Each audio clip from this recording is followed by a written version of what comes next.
May in the garden. My snapdragons are still looking so perky and pretty. They actually will last all year for me. I'm in zone 8B. Let's see what else is blooming pretty today. Scott was really wore out yesterday, but I asked him, I was like, hey, maybe just one more spot, because I had said in a past video I wanted to put a tree over in this section and I needed some grass removed. Well, we were tired. He was tired. With me, I say we. He was tired, not me, although I was tired because I helped roll this stuff up, but he worked this big, heavy machinery. And so we try to cut it, but he got the top part of the grass out, so I'll rake all that up and I will increase the flower bed, and then I'll put my tree. It's a magnolia tulip tree. I think it's the Jane variety, and I'll be putting it there in the future, probably in the next week.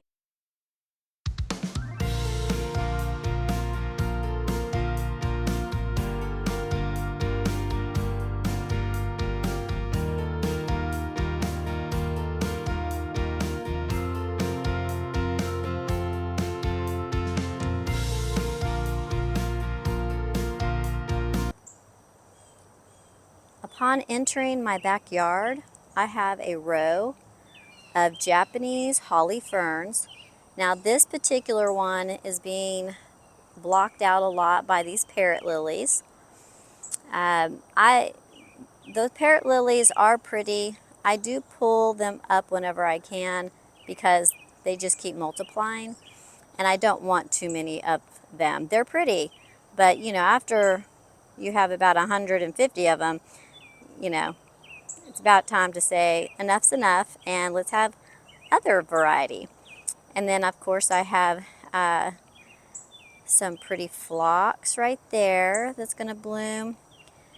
And I always forget the name of this stuff, but it's I forget the name of that purple perennial there. It does spread and slowly, and it's easy to pull up. Varieties of it, by the way, it comes in a variegated form. It does bloom little purple flowers, and as soon as I thought about that purple flower, my brain was about to come up with the name, and now I've forgotten again. I have a juga down here, and I think this is burgundy something. I'll have to look that up too. Or it could be chocolate chip. I do have a chocolate chip in this yard as well. I just don't know if that's one. I have some lavender growing in a pot. Oh, check that out. It does have some pretty blooms. Now look at that. This is my first successful. Let me get back a little. It doesn't look like it's really focusing. Hold on, let me see. There we go. This is the first successful lavender I've had that has lasted an entire year for me. What did I do? Well, one, again, we're in Louisiana, hot, south, humid, muggy, a lot of the times, lots of moisture. We've had a lot of rain, and I have not moved this lavender. So I have it in a clay pot, or terracotta pot, so that the moisture can breathe out of it. You know, the pot gets wet itself and it allows evaporation. So that's the first thing. I do not put it in the ground. It would die every single time. So I did change it up to put it in the terracotta pot. I also put in like a more of a cactus type mix, something that drains really well, you know, sandy, rocky type, Mediterranean type soil, something very dry, arid, you know, to help with the moisture. And then I have some snapdragons that are still blooming and looking very pretty. And they will last. They don't die back. They're perennial for me. They will stay there. I'll just deadhead them.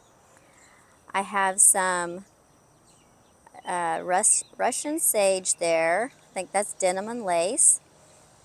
And the leaf color on it is just spectacular. It glows. I think it glows. And then I have some Gara next to it. It's a short variety. If you want to see it from down below, maybe about 14, 16 inches high, maybe. Then I have some ground cover here. I will get the name of it and put it on the screen. I always forget what this is called. I can never remember, but it's so pretty. And it does spread, so you do have to pull it to keep it in its place, but I don't mind. And it will help distract from the dianthus needing to be deadhead. I feel like I had a visitor this morning in my backyard. Starting to smell a little kitty cat visitor. Ugh. I have a gardenia here, and it is budded up, so it does like its place, and I'm waiting for those buds to open. That is thyme, creeping thyme in there, blooming in its little container. I have some, and I don't remember the variety. I think that's candy corn spirea. And the new growth is like an orangish red color, yellow, and those little light pink flowers are so pretty. And once this gardenia blooms with its white blooms, I just think, especially with the purple Japanese maple behind, I think that's going to be so pretty. I have in this pot, I've relocated. Well, I think that's, well, actually, I'm going to take that back. That might be a baby crepe myrtle. I might have yanked that out of the ground and then just stuck it over there. I thought it was my butterfly weed, but those are not butterfly weed leaves. So anyway, so this Japanese holly fern goes the whole length of my yard, all along this fence line. So, and it does go all along this fence line. Woo, move finger, you're causing a blur. It does go all across that fence line too. However, it is not nearly as robust, some of them, as the ones over here, because that big shrub there, I have several of them. I have another 3. Excuse me. I have another 3 of those big shrubs, and they have blocked out all sunlight to some of those ferns, and so they kind of died to the roots, but they come back and they try to grow, and so I've given them more light, and they should start filling in where there's a vacancy right there, empty spot, vacancy. Again, my realtor talk coming out. It's not really plant lingo. My brain is so used to using certain words that I just cannot break it. Yes, I have a vacancy in my yard. I need a plant to fill it. No, I have it whole. I have a empty spot anyway. So, got a lot of color. A lot of people who walk around, they love to come in the backyard and just see the variety that I have back here. Some are in pots, not in the ground. And so once I remove all this grass right here, I do plan on, like I said, planting that tree, and then also spreading out some of these things, like that phlox that I showed you. It's not blooming yet, but when it does, it is quite the show. But it has quadrupled in size. It's wider. It's always been tall, but that's at least 3 feet wide, and it does self-seed and grow. So now I'm going to take some of that, and I think I'm going to make more of a drift of it, because how it's self-seeding is more clumpy in just one spot and smothering out, not smothering out, but just crowding some of the other plants, and I want those other plants to shine too. So I'm going to make it play nice with the others, and I'm going to maybe swoop it to go back and around like back behind that spirea. And then when I moved this maple tree, it's a huge one, not supposed to be in a pot, but I decided I didn't want it in the ground, and I just didn't have the heart to destroy it. So anyway, once that's out of that area, then I'll swoop the phlox further out and get them intermixed with this Dusty Miller. And then I think that, I mean, that phlox to me is so sweet of a plant. I just am so excited to see it bloom over here, because I do have, I think this is Royal Velvet Verbena. I actually don't remember. I'll have to go back to all my notes. But it is a verbena, and I do believe it is Royal Velvet by Proven Winners, but it also could be just a purple variety that was sold at my local store. I don't think I ordered that through the mail. Oh, look at my Fothergilla. The leaves are so pretty. I've got to make it more space. So I'm probably going to trim some of those holly fern leaves back to help it out. I've got a rose here that I need to get in the ground eventually, but like I said, I have to first work this little area, make more space. And I don't remember the variety of that, but I think if I can get over this verbena, it's got new growth on it. It is and I saw a flower and I sniffed it and it smelled really good. Sunbelt Savannah. Oh, sorry, I almost lost my footing there. Sunbelt Savannah. I did sniff a bloom when it was at the nursery, and I loved the smell, and I wanted to bring it into my garden. So I looked for a vacancy, and I am making a vacancy. Just a little joke. I'm making a spot for it. Now, will I end up saying eviction? We'll see. All right, moving on from that area, I have a lot of potted plants that I still have to get into the ground. I have a dahlia there that I have managed to keep alive in a pot for 2 years now, so I'm proud of myself. Little mealy bugs like to get on it once in a while and kill the leaves. I have another little sunny knockout rose that I'm going to get in the ground. My other one, I just love when it blooms. It's so pretty. And it smells like lemons. Like, it's very citrusy smelling. I love the smell. This is a prairie fire crabapple, I think. Nope, I'm always wrong on that. That's because I planted a prairie fire crabapple here originally, and then we had a bad freeze, and it was too new of a tree, and it died. This is a Royal Raindrops crabapple. So, and it made it through a freeze. So I'm very happy about that. Now, I did plant it earlier in the fall.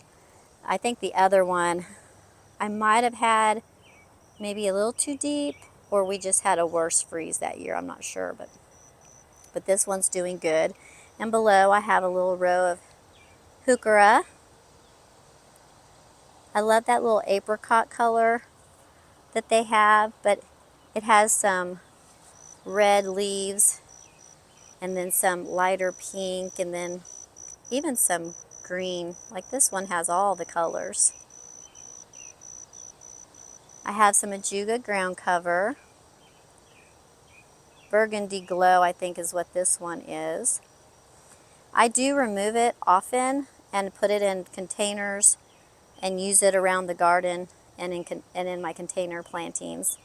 It's a very versatile plant, by the way. I mean, it's a great ground cover. I rarely find weeds. The one weed that I find in this Ajuga, and this weed seems to be so strong. I think it's because of how it doesn't need sunlight, but it's that oxalis, and I even get it around the heuchera.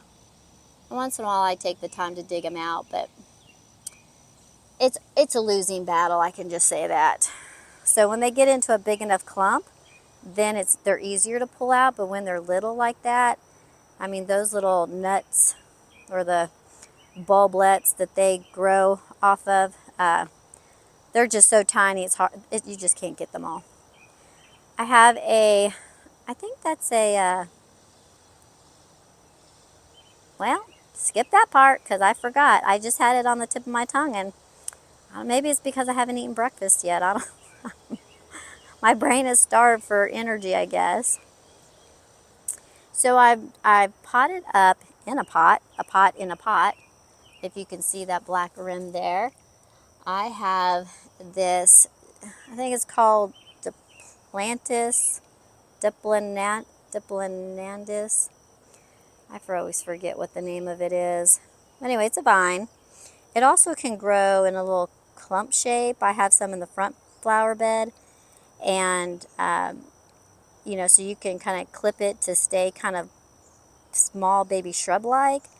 But I have this trained on a little trellis, and it is loving life. I've kept it in this pot for 2 years now, and recently I put it in this bigger container with some plants to grow around it. This is a variegated. I really hate when I can't remember something. I really should go back through my notes before I do a tour, huh? So I know all the names of these again. I got a little petunia.